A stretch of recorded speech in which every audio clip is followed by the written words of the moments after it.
여러분 안녕하십니까? NBS 투데이입니다.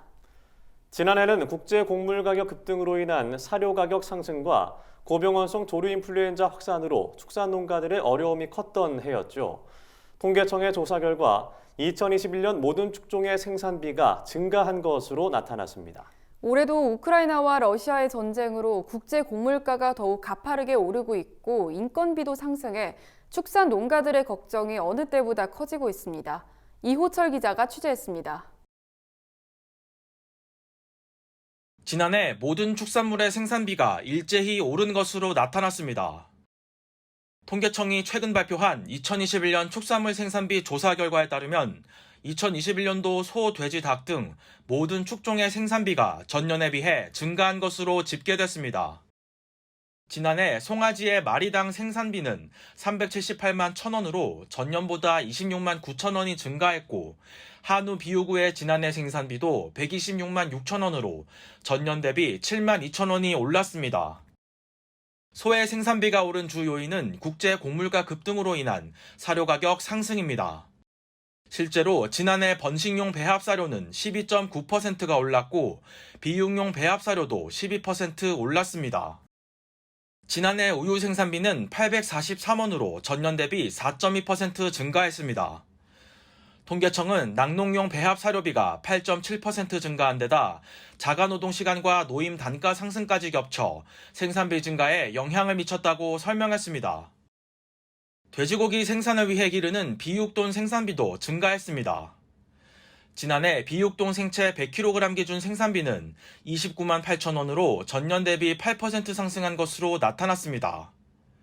같은 기간 양동용 배합사료 가격은 8% 증가했습니다. 치킨의 주재료인 육개 1kg당 생산비는 지난해 1,312원으로 전년 대비 7.9% 증가했습니다.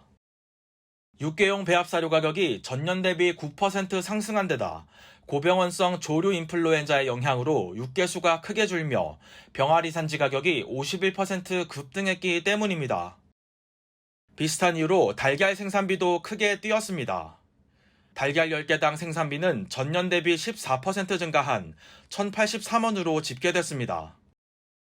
조류 인플루엔자로 산란계 병아리 가격이 2020년 한 마리에 1,038원에서 2021년 1,694원으로 63%나 오른 영향이 컸습니다. 통계청은 사료 가격 이외에도 가축 입식비와 자가노동비의 상승이 축산물 생산비 인상에 영향을 미쳤다고 전했습니다.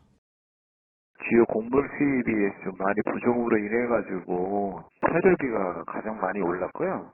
그 다음에 가축비가 많이 올린 계기가 코로나 재난지원금이라든가 그런 쪽이 많이 지원이 되다 보니까 일단은 육류 쪽 소비가 좀 가격이 많이 올랐고요. 자가노동비 쪽으로는 이제 송아지 비우고 쪽, 우유 쪽에서도 이제 인건비가 계속 올라가다 보니까 축산업계는 이번 통계청 조사 결과가 보여주는 것처럼 급격하게 오른 생산비에 대한 정부 지원이 필요하다고 말했습니다. 그러며 이번 추가 경정 예산에 사료 구매 자금 등 주요 정책 자금의 금리를 무이자로 지원하는 내용이 포함돼야 한다고 밝혔습니다. 사료값이 이제 좀 많이 오른 상태잖아요. 거의 폭등이라는 수준처럼 오른 상황이기 때문에 특정의 사료 구매 자금 같은 경우는 저희가 그 1.8%가 들어있는 부분을 무이자로 요구를 하고 있습니다. 무이자라도 되면서 농가들에게 도움이 됐으면 좋을 것 같습니다. 올해는 전쟁 등의 여파로 지난해보다 생산비 증가폭이 더 커질 가능성이 높습니다. 축산 농가들을 위한 정치권의 관심이 필요해 보입니다. NBS 이호철입니다.